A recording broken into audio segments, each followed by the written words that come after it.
দেখতে দেখতে সময় হয়ে এলো। কদিন ধরে যে আনন্দ, যে উদ্দীপনায় আমরা মেতেছিলাম, আজ তার শেষ দিন। আজ মা ফিরে যাচ্ছেন কৈলাসে। চারিদিকে ঢাকের শব্দ ঠিকই শোনা যাচ্ছে, কিন্তু মনের কোণে কোথাও একটা বিষাদের সুর বেজে উঠেছে। আজ বিসর্জনে পালা। মহিলারা লাল পাড় শাড়ি পরে মাকে বরণ করছেন, মিষ্টিমুখ করাচ্ছেন এবং একে অপরে সিঁদুর মাখিয়ে দিচ্ছেন। বিসর্জনের আগে মাকে বরণ করে নেওয়ার পালা। পাড়ার মেয়েরা, বোনেরা, মায়েরা সবাই মিলে মাকে শেষ বিদায় জানাতে এসছেন।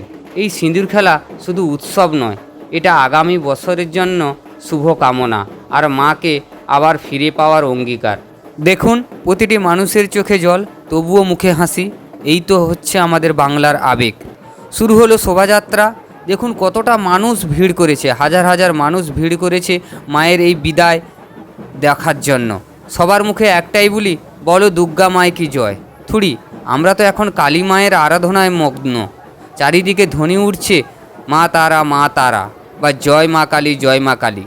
ঢাকের তালে পা মেলাচ্ছেন ছোট থেকে বড় সবাই। বিদায় দিচ্ছি ঠিকই, কিন্তু উৎসবের আমেজটা এখনও ফিকে যায়নি। আমরা এখন চলে এসেছি মাকে বিদায় জানানোর জন্য।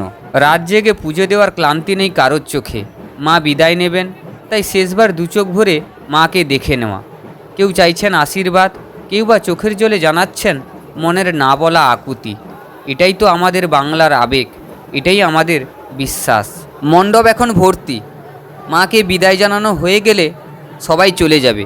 আলোর রোশনাই হয়তো কাল থেকে আর থাকবে না, কিন্তু মায়ের আশীর্বাদ আমাদের প্রত্যেকের সাথে থাকবে সারা বছর।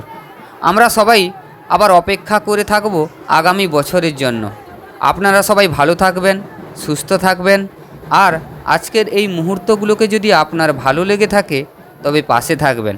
শুভ বিজয়া আর মায়ের আশীর্বাদ সবার ওপর থাকুক এবং সবাই যেন ভালো থাকে। Thank you.